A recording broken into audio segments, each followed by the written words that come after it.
আমেৰিকাই কিয় চীনক ভয় কৰে? নমস্কাৰ বন্ধুসকল, আজিৰ এই ভিডিঅ'টো খুবেই গুৰুত্বপূৰ্ণ। এতিয়া সমগ্ৰ বিশ্বত এটা ডাঙৰ প্ৰশ্ন উঠিছে, আমেৰিকাই কিয় চীনক ইমান ভয় কৰে?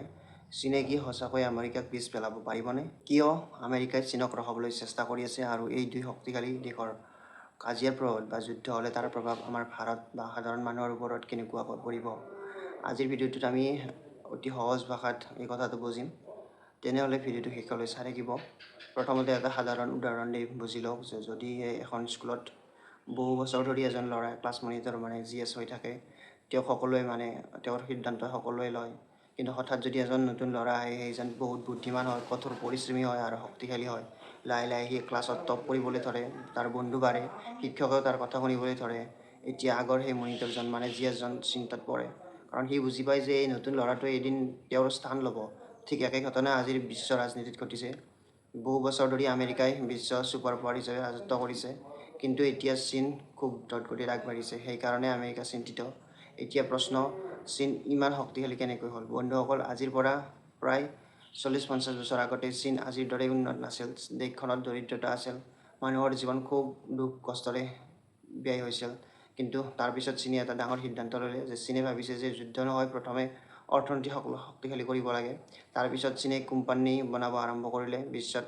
বিশ্বৰ ডাঙৰ ডাঙৰ কোম্পানীবোৰক ক'লে, আপোনালোকে আমাৰ দেশৰ কাৰখানা খোলক, ইয়াত সস্তীয়া শ্ৰমিক আছে। লাহে লাহে কি হ'ল, বিশ্বৰ বহুত কোম্পানী চীনত বনাব আৰম্ভ কৰিলে।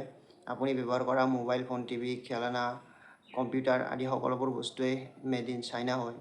এইদৰে চীনৰ অৰ্থনীতি খুব দ্ৰুতগতিত আগবাঢ়ি গ'ল। এতিয়া আহক ডাঙৰ কথাটোৱে, অৰ্থনৈতিক শক্তি। বন্ধুসকল, আজিৰ দিনত চীন বিশ্বৰ দ্বিতীয় বৃহত্তম অৰ্থনীতি। আগতে কেৱল আমেৰিকাই বিশ্বৰ বজাৰ নিয়ন্ত্ৰণ কৰিছিল, কিন্তু এতিয়া চীনেও সেই স্থানলৈ আগবাঢ়িছে। চীনৰ কোম্পানীবোৰে এতিয়া বিশ্বজুৰি বিস্তাৰ হৈছে, যেনে এই কোম্পানীবোৰে আমেৰিকান কোম্পানীবোৰক টক্কৰ দিব আৰম্ভ কৰিছে। এতিয়া বিশ্বত কেৱল আমেৰিকাৰ কোম্পানীবোৰৰ আধিপত্য আছিল, কিন্তু এতিয়া চীনৰ কোম্পানীবোৰৰ বিশ্ব বজাৰত দ্ৰুতগতিত আগবাঢ়িছে।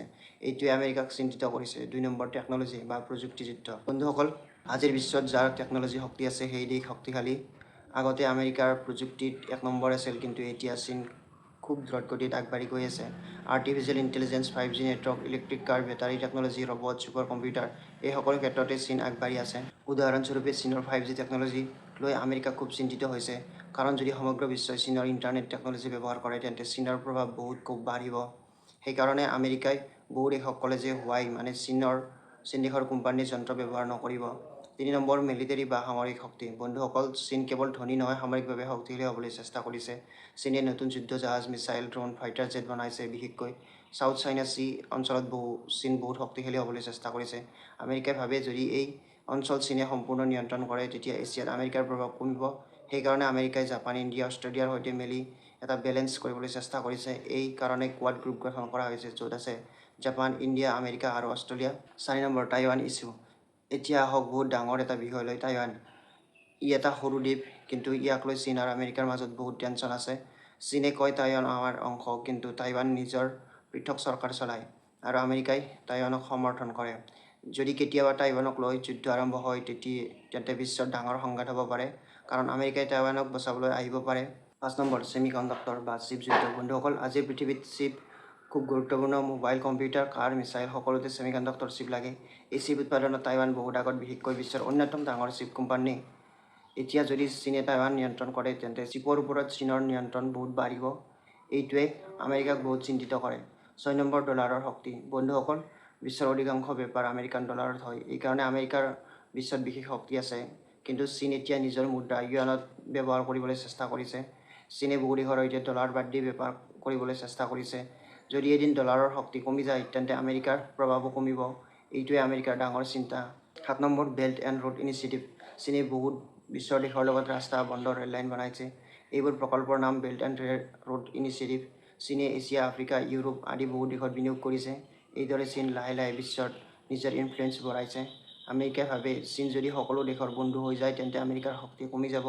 এতিয়া প্ৰশ্ন, আমেৰিকা কি চীনক ৰখাব পাৰিবনে? বন্ধুসকল, এইটো সহজ নহয়, কাৰণ চীন এতিয়া বহুত ডাঙৰ শক্তি। কিন্তু মনত ৰাখিব, আমেৰিকাও এতিয়াও বহুত শক্তিশালী। Technology, military, dollar, world influence এই সকলোবোৰত আমেৰিকা এতিয়াও আগত। এইকাৰণে এতিয়াও বিশ্বত এটা নতুন কল্ড ৱাৰ চলি আছে। আগতে আমেৰিকা VS ছোভিয়েট ইউনিয়ন আছিল, এতিয়া আমেৰিকা VS চাইনা। কিন্তু এই যুদ্ধ সামৰিক নহয়, এই যুদ্ধ হৈছে টেকন'লজি, ট্ৰেড, মানি, AI ইনফ্লুৱেঞ্চ আদিৰ যুদ্ধ। এতিয়া প্ৰশ্ন, ইয়াৰ প্ৰভাৱ ভাৰতৰ ওপৰত কি? বন্ধুসকল, এই সংঘাত ভাৰতৰ বাবে চেলেঞ্জ আৰু অপৰচুনিটি দুয়োটাই। একফালে চীন ভাৰতৰ প্ৰতিবেশী আৰু প্ৰতিদ্বন্দ্বী, আনফালে আমেৰিকা ভাৰতক সমৰ্থন দিব বিচাৰে যাতে এছিয়াত চীনক বেলেঞ্চ কৰি ৰাখিব পাৰে। এইকাৰণে এতিয়া বহু বিদেশী কোম্পানী চীনৰ পৰা ভাৰতলৈ আহিব চেষ্টা কৰিছে। যদি ভাৰত সঠিকভাৱে কাম কৰে তেন্তে আগন্তুক সময়ত ভাৰততে ডাঙৰ শক্তি হ'ব পাৰে। বন্ধুসকল, এতিয়া এটা গুৰুত্বপূৰ্ণ কথা, আমেৰিকাই চীনক ভয় কৰে মানে এইটো নহয় যে আমেৰিকা দুৰ্বল, কিন্তু চীন শক্তিশালী মানে এইটো নহয় যে চীন ইতিমধ্যে বিশ্ব জয় কৰিছে। আচলতে বিশ্বত এতিয়া কম্পিটিশ্যন চলি আছে, যেনেকৈ ক্লাছত দুজন টপাৰৰ মাজত কম্পিটিশ্যন হয়, ঠিক তেনেকৈ বিশ্বত আমেৰিকা আৰু চীনৰ মাজত কম্পিটিশ্যন চলি আছে। কিন্তু এই কম্পিটিশ্যনৰ মাজত সাধাৰণ মানুহে কি বিচাৰে? মানুহে যুদ্ধ নিবিচাৰে, মানুহে শান্তি বিচাৰে, ভাল চাকৰি বিচাৰে, উন্নতি বিচাৰে, কাৰণ যুদ্ধ হ'লে ক্ষতি সাধাৰণ মানুহৰে হয়। শেষত এটা কথা ক'ব বিচাৰোঁ, বিশ্বৰ শক্তি সদায় একে নাথাকে। এসময়ত ব্ৰিটেইন শক্তিশালী আছিল, তাৰপিছত আমেৰিকা আহিল, এতিয়া চীন আগবাঢ়ি আছে। আগন্তুক সময়ত হয়তো ইণ্ডিয়াও ডাঙৰ শক্তি হ'ব পাৰে। কিন্তু যি দেশে শিক্ষা, টেকন'লজি আৰু ইকনমিত আগবাঢ়িব, সেই দেশেই ভৱিষ্যত নিয়ন্ত্ৰণ কৰিব। যদি এই ভিডিঅ'টো ভাল লাগিল তেন্তে লাইক কৰিব, চেনেলটো ছাবস্ক্ৰাইব কৰিব আৰু কমেণ্ট কৰিব। আপোনাৰ মতে আগন্তুক সময়ত বিশ্বৰ 1 নম্বৰ শক্তি কোন দেশ হ'ব? ধন্যবাদ। জয় অসম।